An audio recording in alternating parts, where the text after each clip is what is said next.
Jai Shri Ram. An idiom on love. One cannot love and be wise. I think young people I think young people should reflect deeply on this because you're always falling in love. You're never trying to rise in love. Please try rising in love. Have you ever seen anybody rising in love? Everyone is falling in love. So one cannot love and be wise. So please don't get carried away because this is actually infatuation. Once you are in your teens, the itch will be very strong and you want to scratch and you fall in love and later you will repent it. Okay, so please be very careful. Real love is what your parents give you. They have sacrificed so much for you. So don't ditch them for this pseudo love. So now listen to this. One cannot love and be wise. I have written there Sri Rama's axioms of love. I will discuss that later. Now the meaning of this, one cannot love and be wise. That's why you see infatuation it is called. Infatuation means foolishly in love. Fatuous, F-A-T-U-O-U-S. Fatuous is an important GRE word. Fatuous means foolish. The noun form is F-A-T-U-I-T-Y, fatuity. Infatuated means foolishly in love, head over heels. You see, many young people keep doing that, and remember, the marriage is the most important relationship in your life. So if you fall for the wrong person for the wrong reasons, just because the person is a little good looking, that's the end of your life. You will destroy your life. Please don't do that. Don't get carried away. So one cannot love and be wise. People often do foolish things when they are in love. People often fall in love with a person they are not compatible with. That's why in colleges you can see all kinds of pairs. They are not compatible. You can make out they are not compatible. But it's still going on thanks to the Bollywood influence and all the TV serials. As if it's absolutely necessary to fall in love. And everyone has a lover and there's an affair going on and all the others are talking about it and all the other friends are trying to help the affair succeed and doing all these nonsensical things, which is what you have learned from the stupid Bollywood movies. Okay, so please don't do that. The Sternberg's theory of love, that also I will discuss later. Let's look at the example sentences. I don't think it is wise of Elsie and Ray to decide to get married so soon into their relationship, but then one cannot love and be wise.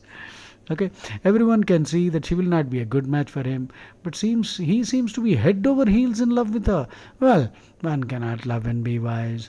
I know that one cannot love and be wise, but still I would like her to at least think about her decision to marry him. Hey, don't rush. Somebody said, marry at leisure and repent in haste. Marry in haste and repent at leisure. Somebody also said, marriages are made in heaven. I'm not sure of that. But I'll tell you one thing. True love begins after marriage. The other thing, love at first sight, that is nonsense. I understand it as lust at first sight. That is the effect of the hormones, you see. The testosterone in the male and estrogen in the female. During the teenage, there is an increased amount of this dangerous chemical swimming in your bloodstream. And every male looks handsome and every female looks so beautiful. And on top of it, you are drinking. You take a beer or a breezer, then even a horrible looking female starts looking beautiful, and vice versa. A disgusting looking character, a jackass, Gardi Koduku, he'll also look very nice. Jenny is the female donkey. Jenny. So you can see the Jenny start looking beautiful. So please pardon me. But that's how it is. So let's read some more sentences. Nick and Gina have decided to get married. Okay. Would it be wise of them to go for the adventure trip in this weather? Well, one cannot love and be wise. One cannot love and be wise, the saying goes. And he proved it when he made a fool of himself in front of all those people. So, okay. Now, Sri Rama's axioms on love. Sri Rama told Sita Mata these things to comfort her. Ananya Shetatvam. Ananya Shetatvam means I belong to you. Okay? I belong to you. But then that doesn't mean you start manipulating the person and, do all nasty things. Please don't do that. You very possessive. Don't become possessive. True love liberates everybody. Possessiveness is a sign of insecurity. Ananya Sharanatvam. I depend on you. So Rama tells Sita, I depend on you. Rama told Sita, Ananya Shetatvam. That means I belong to you. I don't belong to anyone else. I understand that much. Ananya Bhogyatvam. I enjoy only with you. Right? Yeah. So whether it's a walk or whatever it is, whether it's music, everything I enjoy only with you. Sas like a sukhitvam. That means I'm happy when you are with me. Wish like a dukkhitvam. When you are away from me, I feel sad. That means, Rama is confessing. He is happy only when he is in the company of Sita, and he is unhappy when she is not in his company.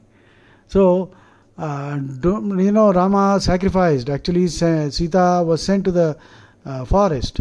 That is because Sita, when she was in the family way, she was assisting Rama in the administration. She had to be burdened of those duties and the stresses. So it is always good for a woman who is in the family way to be in an ashram where life is peaceful.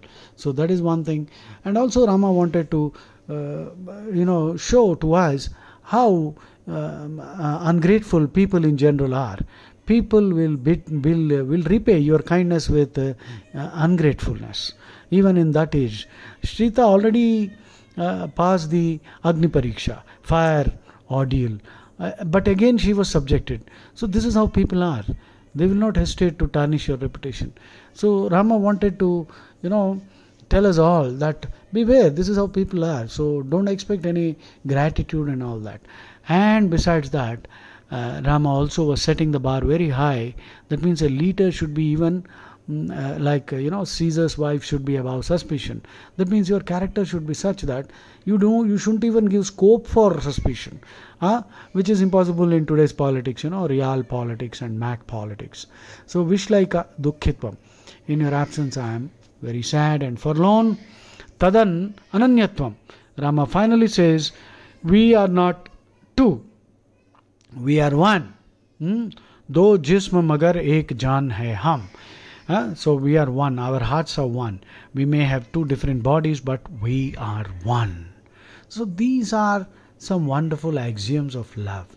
This is true love. Ramayana is the ultimate love story.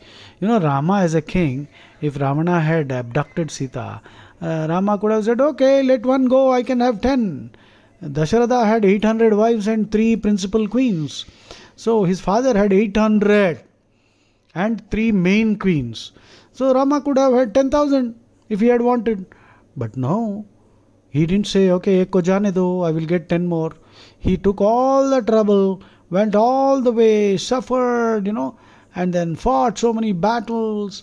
And the whole of Ramayana is the greatest love story. And rascals in Bollywood and Tollywood and Bollywood and all these bloody Hindu-phobic scoundrels have taught us nonsense in the form of love stories. The ultimate love story is the Ramayana. Okay?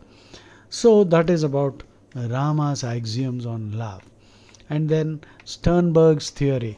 That is the next thing. Sternberg, he came up with a nice theory on love. It's called Sternberg's triangular theory of love. It's not a love triangle, okay? Liking, infatuation, empty love, commitment. So consummate love means perfect love. Consummate means perfect, complete in all respects. Consummation of marriage means sexual intercourse has taken place.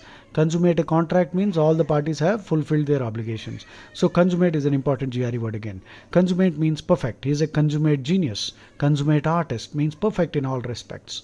So consummate love has 3 important components according to Sternberg, which is quite interesting. This is a nice theory. Intimacy. Intimacy is liking. You like the person. It's not merely physical. It goes much more than that. And then passion.